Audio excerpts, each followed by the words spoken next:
Ang pelikula ay nagbubukas sa isang malayong hinaharap kung saan ang mundo ay gumuho kasunod ng isang apocalypse. Pangunahing disyerto na ngayon ang Australia na may 4 na pangunahing sentro ng aktibidad ng tao. Ang pinakamalaki sa kanila ay ang Citadel, isang kumpol ng 3 rock tower na nasa itaas ng isang freshwater reservoir. Ito ang pinakamakapangyarihang sentro sa wasteland at pinamumunuan ito ni Immortan Joe at ng kanyang hukbo na pinangalanang War Boys. Ang pangalawang sentro ay ang Gastown, isang malaking refinery na sagana sa gasolina.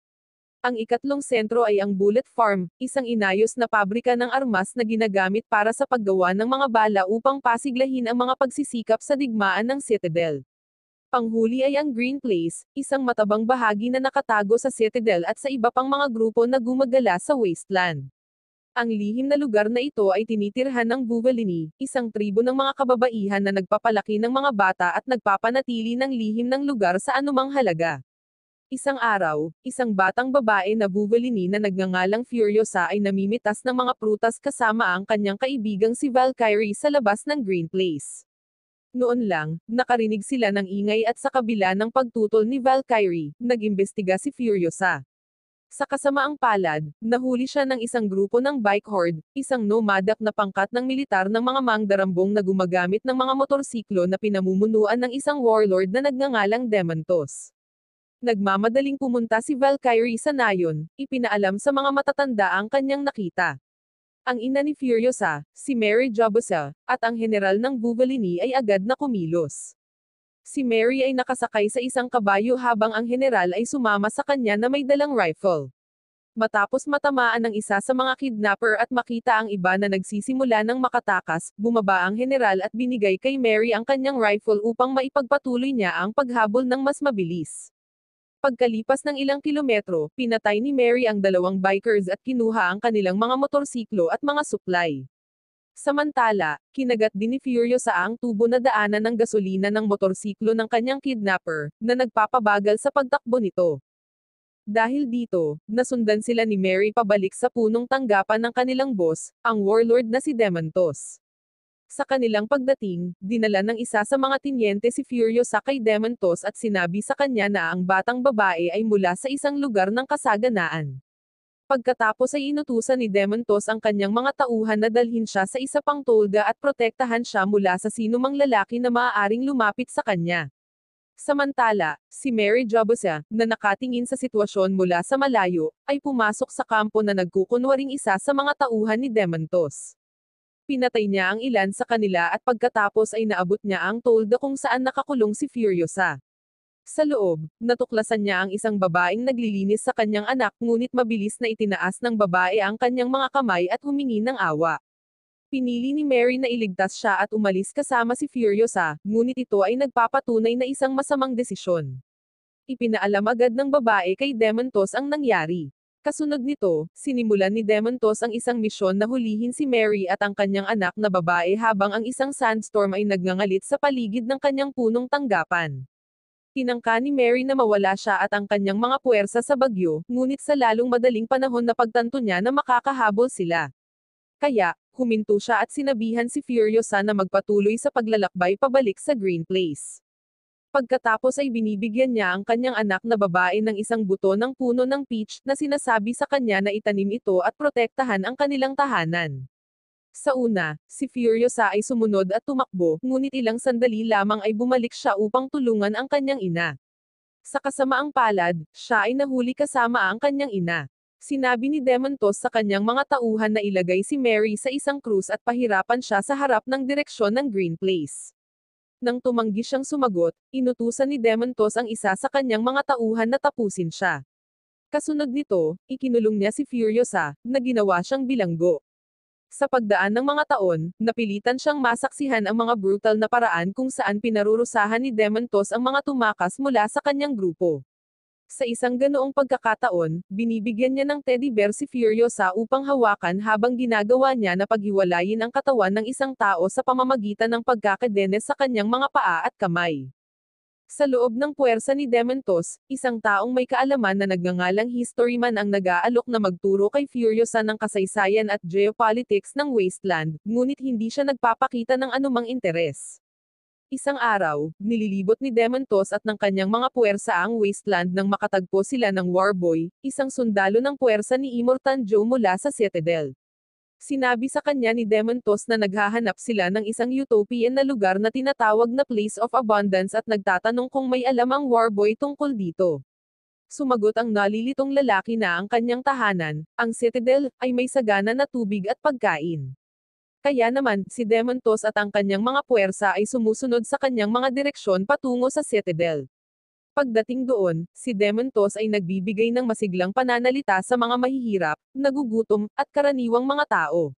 Sinabi niya sa kanila na kung itataboy nila ang kanilang mga pinuno, maiiwasan nila ang pagdurusa at kalungkutan. Sinabi pa niya na sila ay inalipin at pinagsamantalahan, ngunit kung sila ay lalapit sa kanya, siya ay magpapalaya sa kanila at silang lahat ay maghahati-hati sa kayamanan. Samantala, pinapanood ng walang awa na pinuno ng Citadel, si Immortan Joe, si Dementos na nagbibigay ng kanyang talumpati. Ito ay talagang nagagalit at naiinis sa kanya. Pagkatapos ay hinamon niya si Dementos na pumili ng isang warboy mula sa hanay ng daan-daang nagbabantay sa Citadel. Nang tinanggap ni Dementos ang hamon, inutusan ni Immortan Joe ang napiling warboy na tumalon mula sa isang bangin na may dalang sandata na tinatawag na Thunderstick.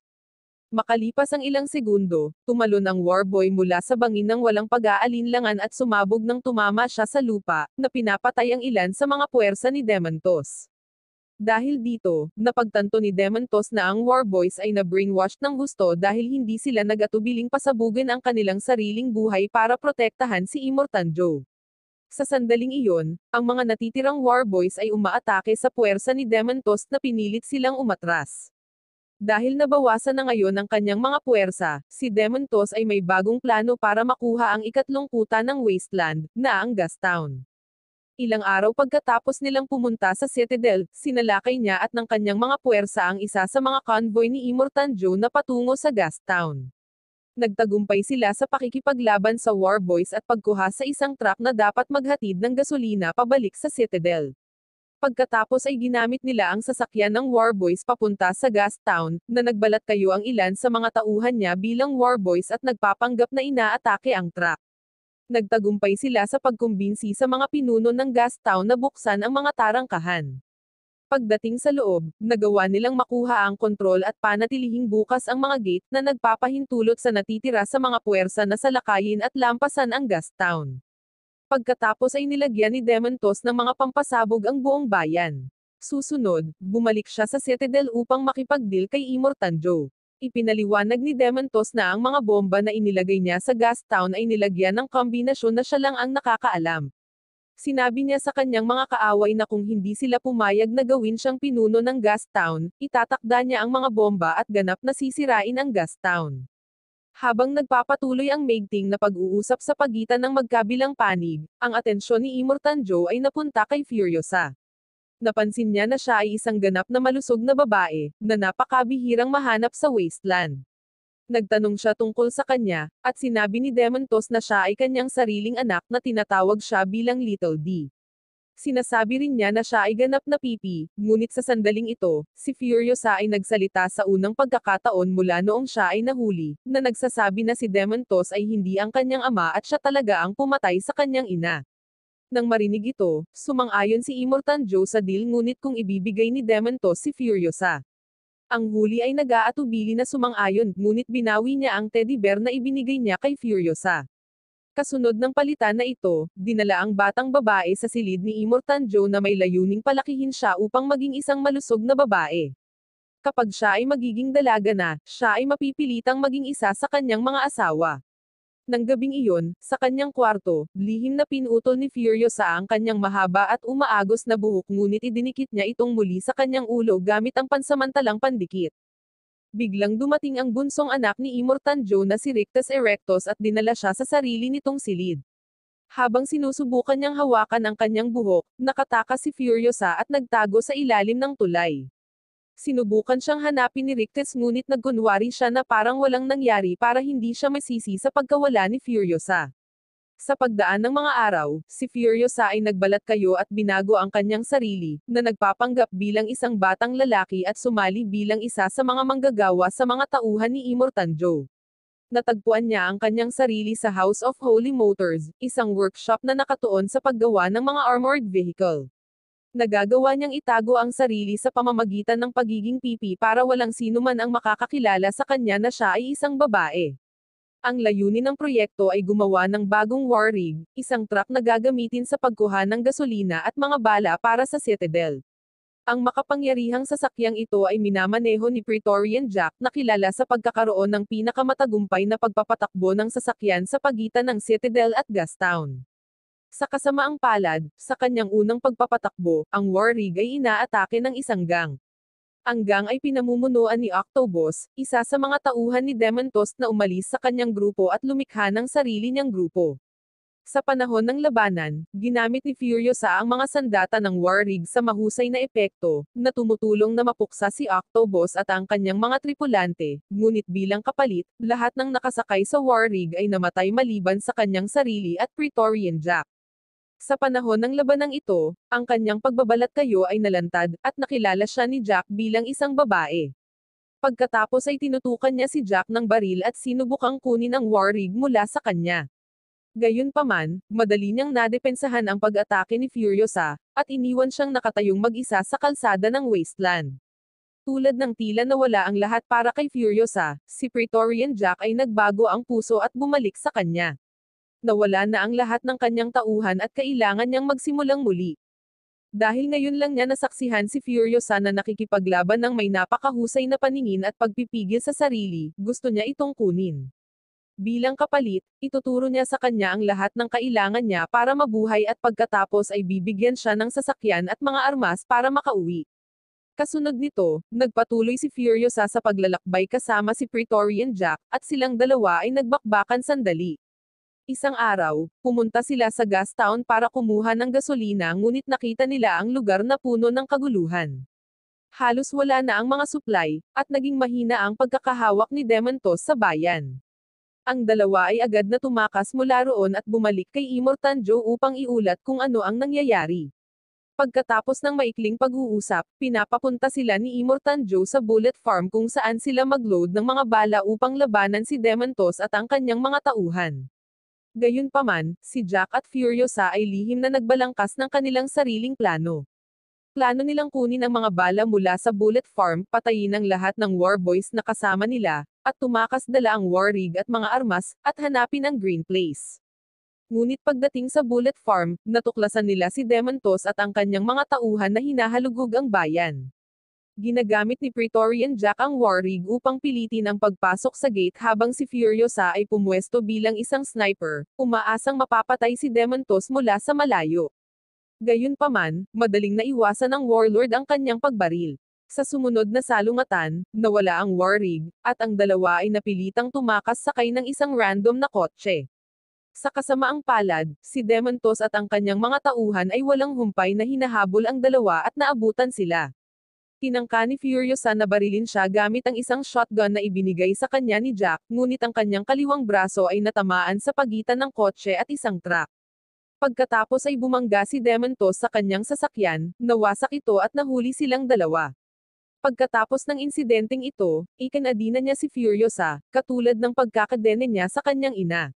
Gayunpaman, hindi niya alam na siya rin ang babaeng ginawa niyang bilanggo noong bata pa siya. Tinanong niya kung saan pupunta ang dalawa at sumigaw na walang pag-asa para sa pag-ibig sa wasteland na ito. Pagkatapos ay inutusan niya ang kanyang mga tauhan na itali si Praetorian Jack sa isang motorsiklo at kaladkarin siya. Pinapatay ng pagpapahirap na ito ang kaawa-awang tao sa napakasakit na paraan. Samantala, nagawang putulin ni Furiosa ang kanyang nasugatan na kaliwang braso mula sa kanyang katawan at tumakas sakay ng motorsiklo. Pagkatapos ng nakakapagod na paglalakbay, bumalik siya sa Citadel at nakaiwas sa kamatayan. Nawala na ngayon ang kanyang kasintahan at ang kanyang kaliwang braso, na naglalaman ng isang mapa na magdadala sa kanya sa Green Place. Ngunit sa halip na sumuko, inipon niya ang lahat ng kanyang galit at nilagyan ng bakal ang kanyang braso upang maiwasang masira ang laman. Gumagawa din siya ng bagong mekanikal na braso para palitan ang nawala sa kanya. Pansamantala, sinimulan ni Imortanjo ang 40 araw na Wasteland War upang lipulin si Dementos at ang kanyang natitirang puwersa. Dahil sa kanyang galit at kalungkutan sa lahat ng nawala sa kanya, naghanap si Furiosa ng sasakyan para tugisin si Dementos ng mag-isa.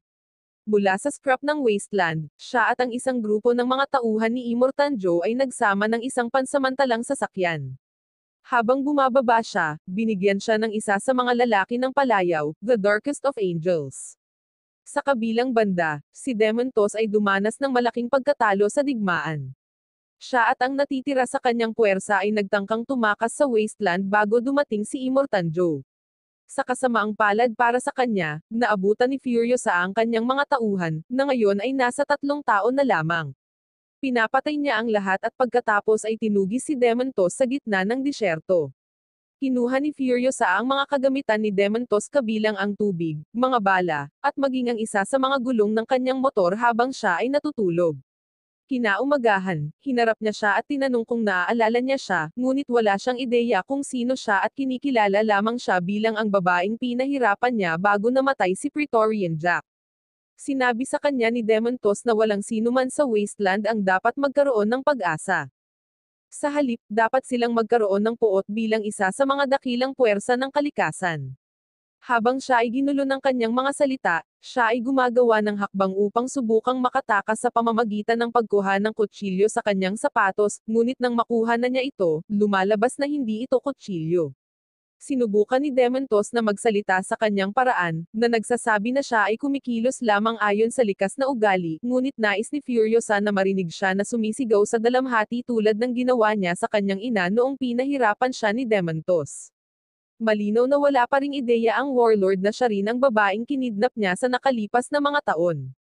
Samantala, patuloy siyang binubugbog ni Furiosa ng maraming beses hanggang sa tuluyang mawalan siya ng malay. Nang magising si Dementos, kinuha ni Furiosa ang teddy bear at tinitigan ito. Sa sandaling ito, sa wakas ay nakilala siya ni Dementos at tinawag siyang Little D. Sinabi niya na ipinagmamalaki niya si Furiosa, na naging isang malupit, at mapaghiganti na babae. Sinabi ni Dementos na naghihintay siya ng isang tulad niya na karapat-dapat sa kanya. Sumagot si Furiosa na hindi siya katulad niya, ngunit sinabi ni Dementos sa kanya na pareho silang patay sa damdamin. Sa isang mapanuksong tono, tinanong ni Dementos kung mayroon siyang balak na patayin siya sa isang epikong paraan. Sa puntong ito, inihayag ng tagapagsalaysay ng pelikula na inalis ni Furiosa ang boses ni Dementos sa pamamagitan ng pagputol sa kanyang dila. Pagkatapos ay kinakadena at kinaladkad siya pabalik sa Citadel. Doon, mataas sa itaas ng mga bangin, ay isang hydroponic garden kung saan itinatanim ni Immortanjo ang kanyang mga halaman. Itinali ni Furiosa si Dementos sa lupa at itinanim ang buto ng peach tree na ibinigay ng kanyang ina sa tabi niya. Sa lalong madaling panahon, ang kanyang katawan ay nagsimulang sumanib sa lupa at tumubo ang isang puno ng peach na kumakain sa dahan-daang nabubulok na katawan ni Dementos. Wow naman! Doon nagtatapos ang pelikula mga idolo, salamat sa inyong panonood.